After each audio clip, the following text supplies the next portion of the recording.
Amendments भी दिए हैं प्रेजेंट एड्रेस के लिए।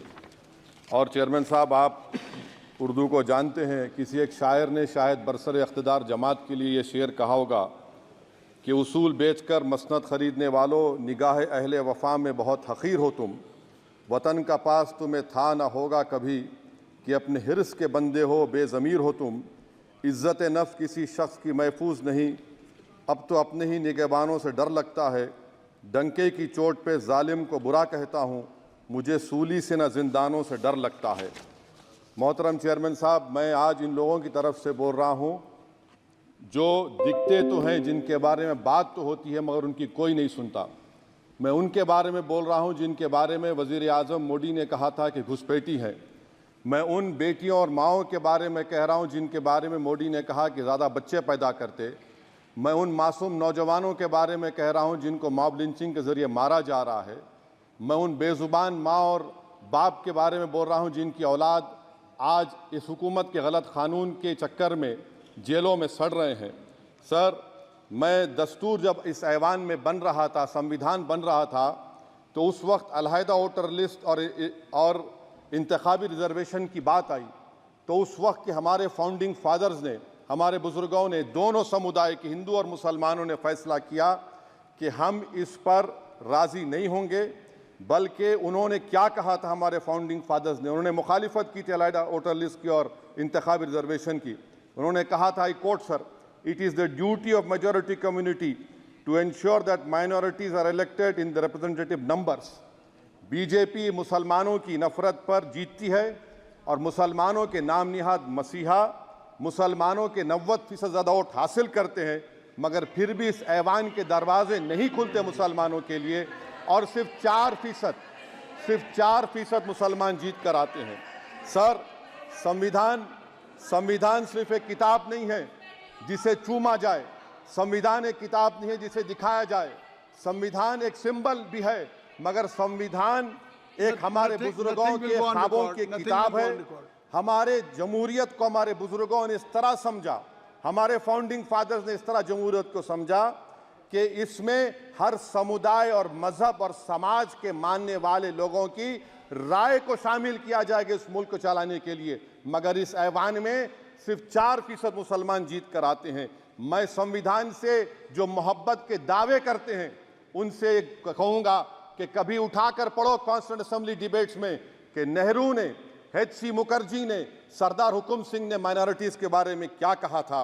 सर, वतन अजीज़ का मुस्तकबिल कैसा होगा जब बीजेपी मुझे गायब करना चाहती है और दीगर हिज़्ब इख्तिलाफ की पार्टियां के लिए मेरा वजूद सिर्फ वोट डालना और अपनी खबर में जाकर सो जाना है। इसीलिए आप देखते हैं कि समाजी इंसाफ है सर कि 4% मुसलमान जीत कर आते हैं। सर, इस ऐवान में ओबीसी समाज के एमपी अब अपर कास्ट के एमपी के बराबर हो चुके हैं।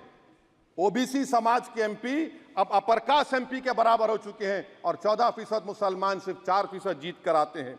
CSDS का डेटा ये बताता है कि इस मुल्क में जो वोट बैंक है, जो एक मुश्त वोट डालता है, वो अपर कास्ट का है। मुसलमान का कभी ना वोट बैंक था ना कभी रहेगा। सर, 4 जून के बाद 6 मुसलमानों की मॉब लिंचिंग हुई।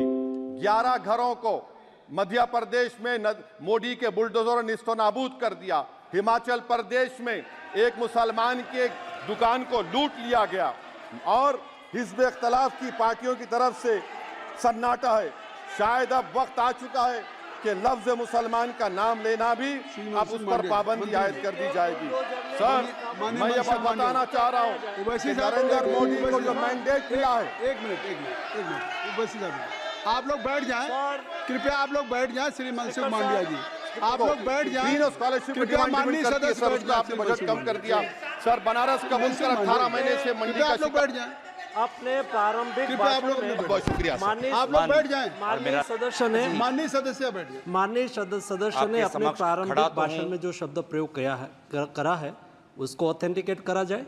और अभी उन्होंने उल्लेख करा कि मोदी के बुलडोजर ने वहाँ मॉब लिंचिंग करा है, उसको भी ऑथेंटिकेट करा जाए।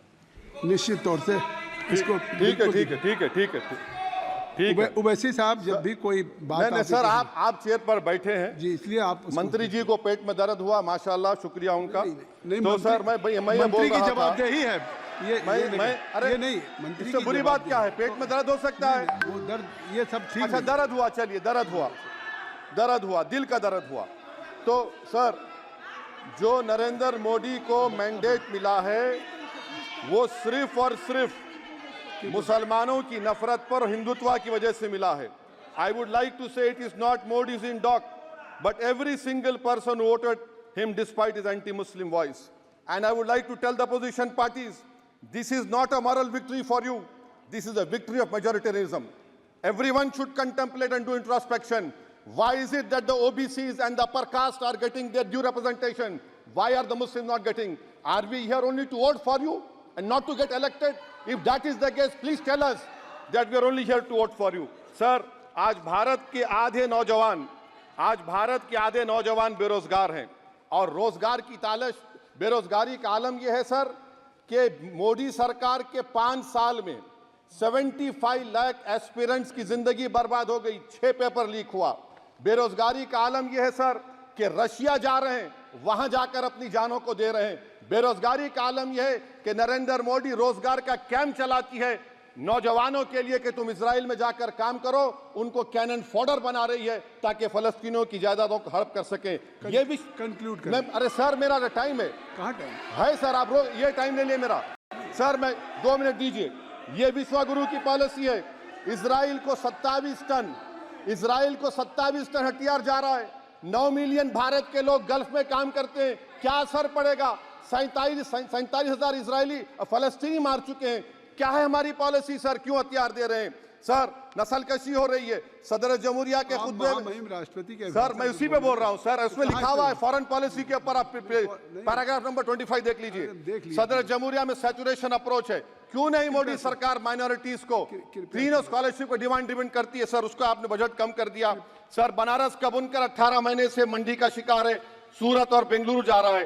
सर आखिरी बात कंक्लूड कर रहा हूं, आखिरी बात सर, पनून केस में निखिल गुप्ता, मोदी ने कहा था कि हमने घर में घुसकर मारा, तो निखिल गुप्ता को किसने ऑर्डर दिया था पनून को मारने का? अगर नहीं दिया तो उसको बचाइए, और अगर दिया नहीं तो फिर उस पर पीएमएलए क्यों नहीं लगाकर? सर समाप्त करो। कमेटी बनाई आपने, उसका क्या हुआ? सर हम एससीओ को नहीं जा रहे। सर मैं आपको बता रहा हूं कि मैं अपनी इस तकरीर को टीपू सुल्तान की नजर, सुनिए सर, अब हो गया खत्म कर रहा हूं सर। मैं अपनी तकरीर को टीपू सुल्तान के नजर कर रहा हूं। ये टीपू सुल्तान की फोटो है, क्या आप इससे भी नफरत करेंगे? सर ये संविधान में टीपू सुल्तान की फोटो है जिस पर वल्लभ भाई पटेल ने साइन किया, श्यामा प्रसाद मुखर्जी ने साइन किया। ये आपकी नफरत है सर। आखिर में मैं अपनी बात को खत्म कर रहा हूं इस शेर पर कि क्या दिन दिखा रही है सियासत की धूप छांव, जो कल सपूत थे वो कपूतों में आ गए, थे सदर अजीम के पैरों में ताज थे, इतने हुए जलील के जूतों में आ गए। बहुत बहुत शुक्रिया सर। श्री गौरव गोगोई जी।